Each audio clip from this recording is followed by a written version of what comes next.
Verjetno največja posebnost tega projekta, da smo ohranili v celoti najstarejši del hiše, kmečke hiše, ki je zelo taka tradicionalna hiša, se pravi 3 prostori, osrednji prostor, v katerega si vstopil, je bila črna kuhinja in potem hiša in izba. To ohraniti je bil kar svojevrsten izziv, ker te hiše so bile majhne, temne, z debelimi zidovi in zelo nefunkcionalne z vidika današnjih potreb bivanja. Tako da nam je s to prenovo in neko dozidavo uspelo vnesti neko novo življenje in sodobnost v to staro hiško. Na robu Ljubljane je samevala stara kmečka hiša. Lastnik je sprva razmišljal o rušitvi, vendar se je potem po pogovoru z družino in z arhitekti odločil za prenovo. In danes mu vsekakor ni žal. Pa si poglejmo.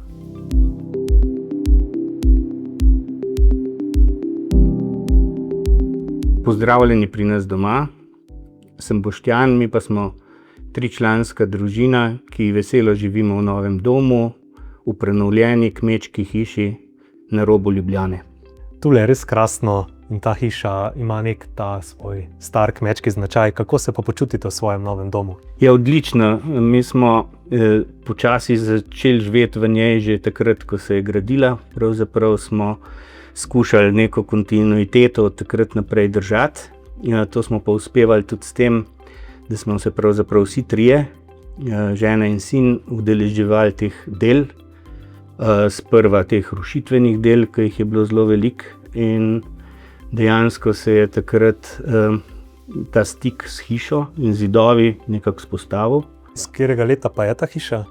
Ta hiša, klet je bila narejena 1800, pozneje je bila pa 1850 po mojem pozidana ta hiša, pač ta del. Po vojni je bil pa narejen prizidek, ki pa ni bil postavljen kvalitetno, je bil pač, tako kot se je po vojni zidalo, polno problemov z vlago, tanki zidovi in tako naprej. Tisto pa ni bilo niti za zbirati, tisto je bilo nujno porušiti. V resnici smo imeli željo, da ostanemo v nekih manjših kvadraturah, ker smo imeli tudi takšno izkušnjo odprej, da pravzaprav zelo velikih kvadratur ne rabimo za ugodno bivanje. Potem smo prišli v te neke omejitve, ki jih daje stara postavitev oziroma stari zidovi, ki te v neke stvari sicer prisilijo, potem pa po dolgih pravzaprav iskanjih rešitev, idejne zasnove, smo začeli zelo intenzivno z arhitekti sodelovati. Živjo, sem Tadej iz arhitekturnega biroja Area Arhitektura. Ko ste prišli v to vas, ste mogoče ob glavni cesti opazili stare kmetije z dvokapnimi strehami in ta vas je bila včasih celotna taka. Ampak tekom naslednjih 5 let te gradnje se je vas popolnoma spremenila, ker so postavili neke moderne hiše z ravnimi strehami, ki so samo posledica tega, da so cenejše, hitrejše za gradnjo in lažje se projektirati, zelo pa uničijo samo podobo kraja. Cerkev je včasih stala povsem na samem, danes stojijo okrog neke črne kocke in so vas dobesedno uničile. Mi nismo želeli tega, mi smo želeli, da je hiša, ko priješ do nje, da ohranja identiteto te vasi, teh starih kmetij in starih, lahko bi rekel, skoraj gorenjskih hiš. Naloga je bila kar zahtevna, ker že zdaj se nahajamo v enem prostoru, ki je zelo majhen. Vsi prostori so podobnih dimenzij in organizirati tloris za neko sodobno bivanje je bilo precejšen izziv, ampak tekom nekih skic in takih majhnih delovnih maket smo prišli na idejo, kaj če bi hišo samo podaljšali in ob njo prislonili hodnik, preko katerega vstopaš v te majhne stare prostore. Prvo pa treba še rešiti samo kopalnico, spalne prostore, sam teren je majčken visi, je malo na pobočju in nam je tudi teren nagovarjal, kako se sama hiša, sama zgodba, tloris sprojektira. Pri tej hiši gre za kombinacijo prenove in novogradnje, tako da gre za dosti zahtevno izvedbo. Kako ste pa izvajalce našli? Ko smo začeli projektirati ta objekt, smo spremljali izvajalca, ki se zelo ukvarja z sonaravno gradnjo. Zelo veliko dela z apnenimi ometi, ilnatovimi ometi, lesom, naravnimi izolacijami. In še preden se je projekt sploh tle začel odvijati, smo z njim imeli dosti pogovorov in nas je on zelo pomagal usmerjati je nam tudi priporočil samega mizarja, ki nam je zgradil skeletni novi del hiše. Njegovi mojstri so pa potem poskrbeli za vse omete, ki so čisto naravni. Vsi materiali v tej hiši so naravni.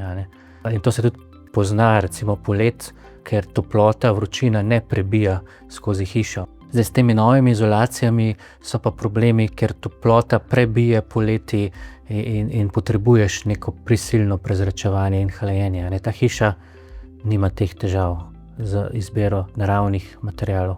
Je tudi način gradnje to, ki zahteva majčkeno več časa, malo več razmisleka, ker so le neke tehnike, ki ne smeš prehitevati korakov. Rabijo svoj čas, da se tudi posušijo ometi, da ne delaš predebelih nanosov in tako naprej.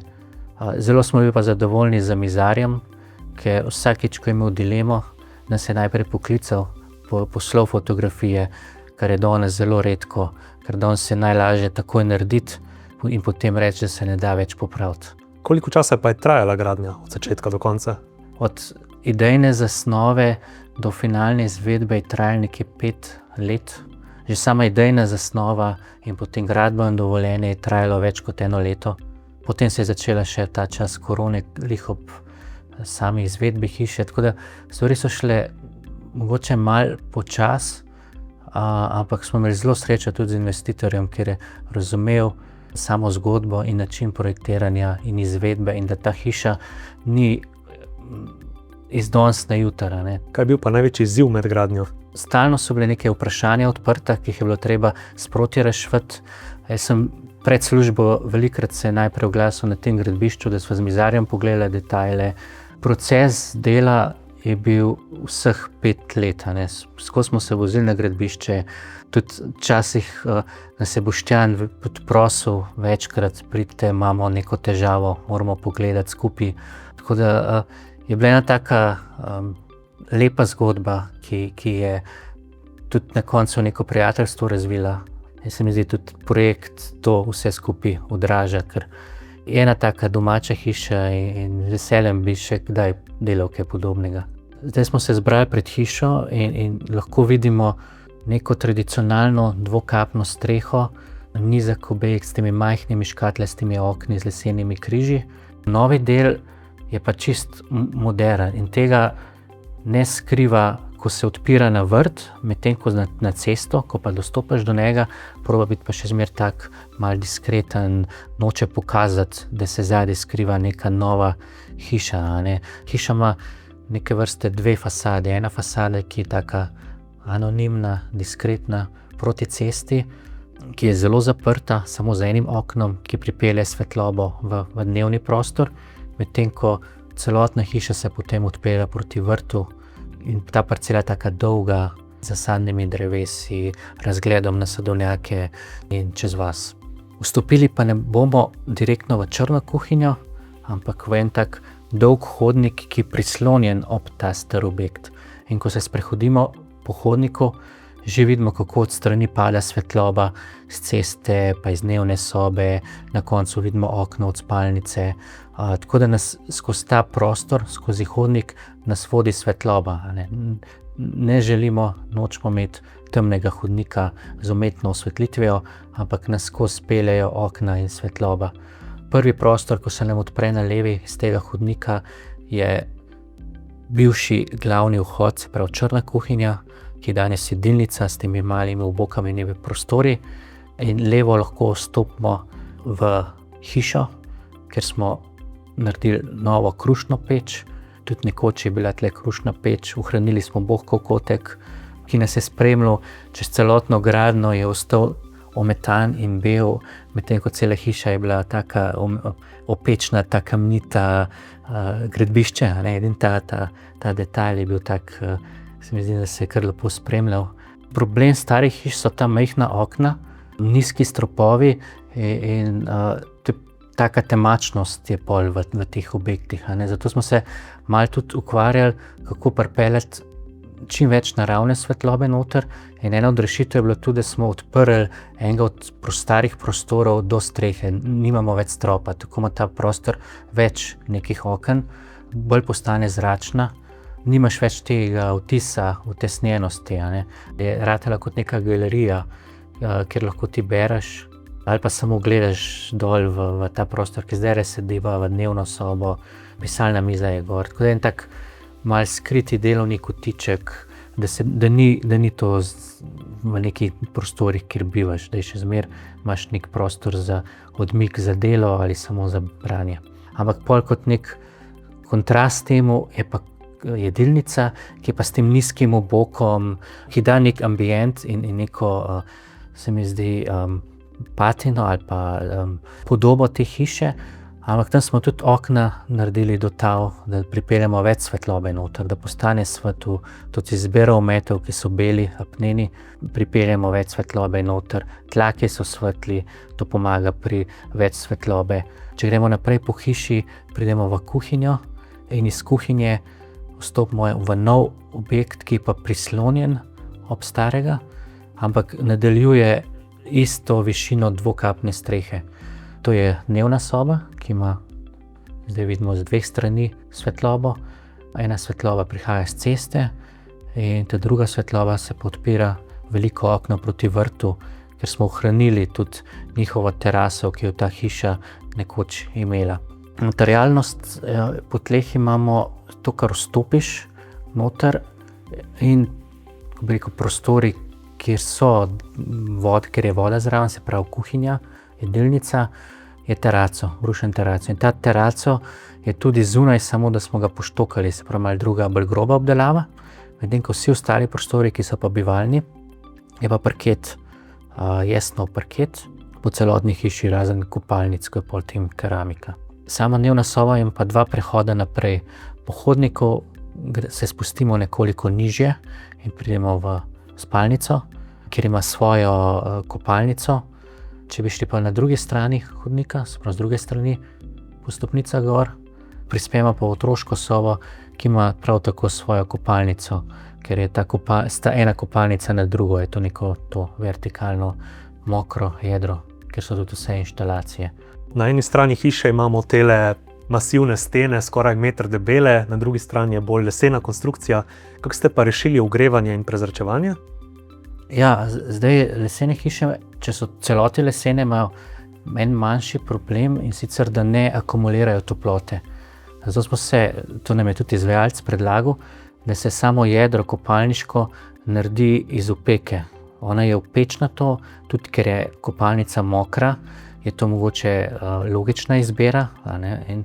In tudi če se hiša zrači po zimi, in ko zapreš okna, to jedro takoj odda toploto nazaj, se ne shladi. Tudi pomagati uravnavati vlage, da ni tako suhi prostori in tako naprej. Drugače za potrebe samega ogrevanja imamo talno gretje, ampak za neke bolj mrzle dneve po zimi imamo, mislim, da 2 ali 3 dodatne radiatorje, ki jih lahko uporabljamo čisto po potrebi. Samo hlajenje pa, kot sem omenil, zaradi izbire naravnih materialov in tudi verjetno malo pripomorejo tudi debeli zidovi, ki se ne segrejejo in tako poleti, klima sploh ni potrebna. Imamo pripravljene vse predinštalacije, kanale pod stropi, ki bi se zrak upihoval, ker je dovolj, da samo eno enoto montiramo in bi to pihali po praktično celotni hiši, ampak lastnik pravi, da so poletja prijetna in da ne potrebuje klime v samem objektu. Omenili ste, da ste tehtali med rušitvijo sprva, potem pa med prenovo. Kaj bi pa svetovali drugim, ki bi se lotili podobnega projekta? Ja, v tem trenutku bi seveda absolutno svetoval prenovo, ker me je navdušila. Veliko se pogovarjamo o tem, kaj je dražje, kaj je ceneje. Jaz sem prepričan, da se ceneje sigurno ni, dražje pa tudi ne veliko. Vsa kvaliteta, ki ti jo dajo ti stari zidovi in neravnine in sence, ne more odtehtati nobena novogradnja. Zato se mi zdi, da treba vztrajati na tem, verjeti v zgodbo, ki se jo lotiš, in tudi imeti mogoče malo sreče z samimi izvajalci, s projektanti, ali potem lahko nastane nek tak projekt. Hkrati pa bi rad tudi poudaril, da danes vsi govorimo o trajnosti, in se mi zdi, saj na državnem nivoju trajnost dojemajo kot nekaj, da se hišo zapre z neko stiroporjem na debelo. Hiša se ne diha več, skrijemo tudi konstrukcijske napake, ki jih je lahko veliko. Medtem ko pa imamo ogromno nekih objektov, ki so stari, ki že obstajajo, tle so zgrajeni, se pravi, mi ne potrebujemo dodatnih virov energije za to, da jih še enkrat postavimo. Danes tudi poteka festival Odprte hiše Slovenije. Kaj pa vam pomeni sodelovanje na festivalu? Predvsem je za nas to neka priložnost, da pokažemo, da se prenova tudi splača, da ni edino moderno ali pa kvalitetno novogradnja, ampak da imamo prenove oziroma stare objekte, ki imajo svoj nek skrit potencial, ampak ga treba pač prepoznati, prebrati, pa verjeti v samo zgodbo. In bi radi s tem projektom na OHS-ju tudi to pokazali, da so vredne te prenove. Najlepša hvala za odgovore. Ja, malenkost.